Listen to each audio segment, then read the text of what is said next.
Every era in wrestling has its villains. The Attitude Era had Triple H and Vince McMahon. The PG era had The Authority. But in the Ruthless Aggression Era, one man stood above the rest as the most despised, the most reviled, the most hated, and that man was Edge. He didn't just break the rules, he rewrote them in his own twisted image. Betrayal, manipulation, mind games, scandals, and pure opportunism turned Edge from a beloved underdog into the ultimate villain. This is the story of why Edge became the most despised wrestler of the Ruthless Aggression Era.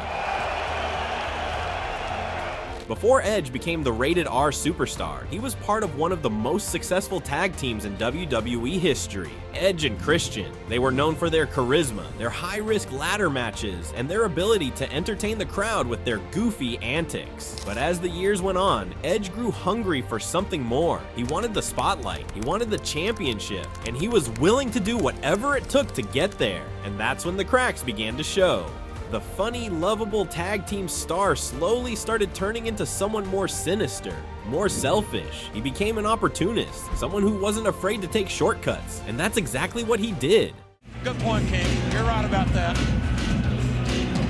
See, the Money in the Bank briefcase was a game changer in WWE. It allowed any superstar to challenge for a championship at any time, and Edge saw this as his golden ticket. He didn't cash in right away. No, that would have been too honorable. Instead, he waited, and he waited, biding his time, watching as WWE champion John Cena fought war after war. And then the moment came. John Cena had just survived a grueling Elimination Chamber match. He could barely stand. The crowd was exhausted, and then Edge cashed in. One spear, two spears, and just like that, he stole the WWE Championship. It was one of the most opportunistic and cutthroat moves in wrestling history. Fans were furious. They weren't just booing because he was a bad guy. They were booing because they felt robbed. And if you think this was just a one-time thing, then you are wrong, my friend. If cashing in on John Cena made Edge a villain, what he did to The Undertaker cemented his legacy as the most ruthless opportunist. At Judgment Day 2007, The Undertaker had just endured a grueling war. He was battered, exhausted, and barely able to stand. And just like before, Edge saw his chance. Once again, Edge manipulated the system, stole the championship, and infuriated fans who saw The Undertaker as an untouchable icon. This wasn't just cheating, this was sacrilege.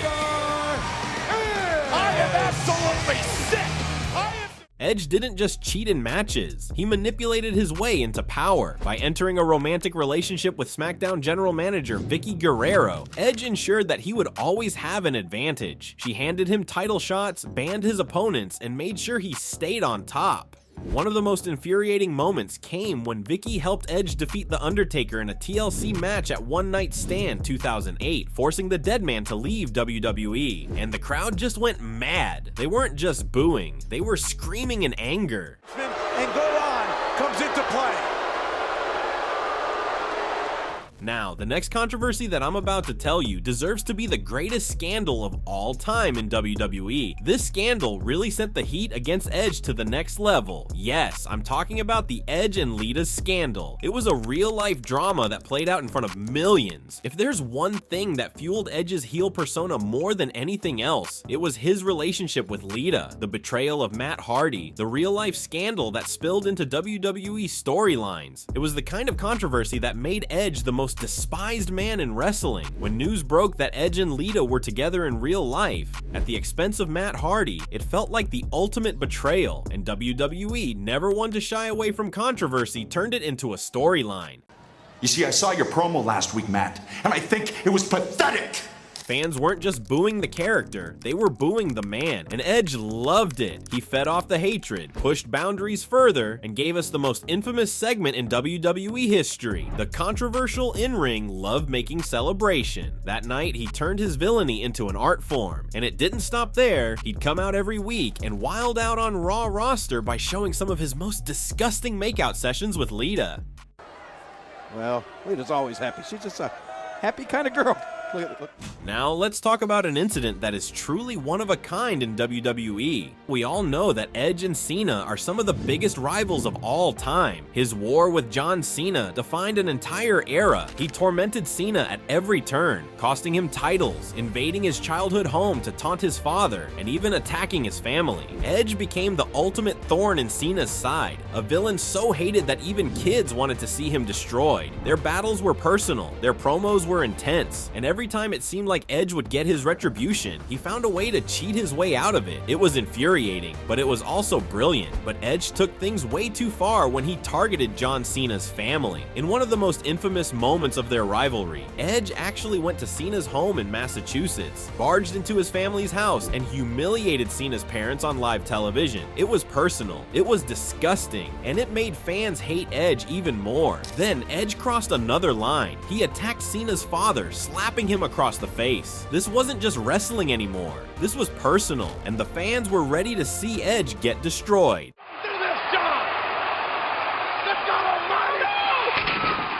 But I would have to say Edge got really creative with his trickeries at one point. So we all know that Edge loved taking shortcuts, and that's exactly what he did at Armageddon 2007. He pulled one of the biggest scams in WWE history by using two lookalikes, the Major Brothers, to confuse Batista and The Undertaker in a triple threat match. The distraction allowed Edge to win the World Heavyweight Championship yet again. Look at this! Edge! Steel chair off the spine!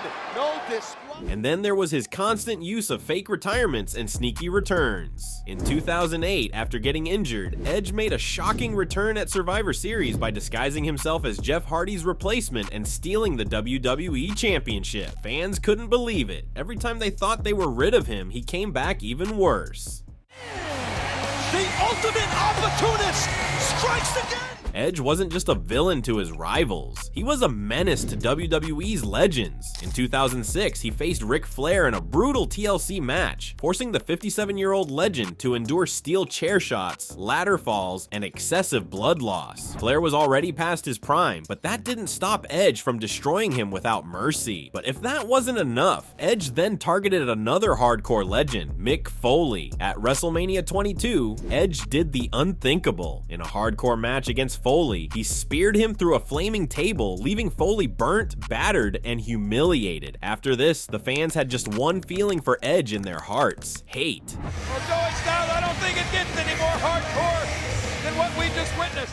As if Edge wasn't hated enough already, he decided to align himself with another rising villain, Randy Orton. Together, they formed Rated-rko, a team dedicated to one thing and one thing only: ending DX. We all know how popular was DX back then, and that is exactly what the Rated-rko targeted. They stooped so low that at one point they played out a parody of DX's entrance just to tease the fans. This made fans absolutely hate their stable. So love them or hate them, here's the thing about villains. When they're truly great, when they make you feel something real, eventually you learn to respect them. And that's exactly what happened with Edge. Because years later, the same fans who once despised him gave him the loudest ovation when he said goodbye.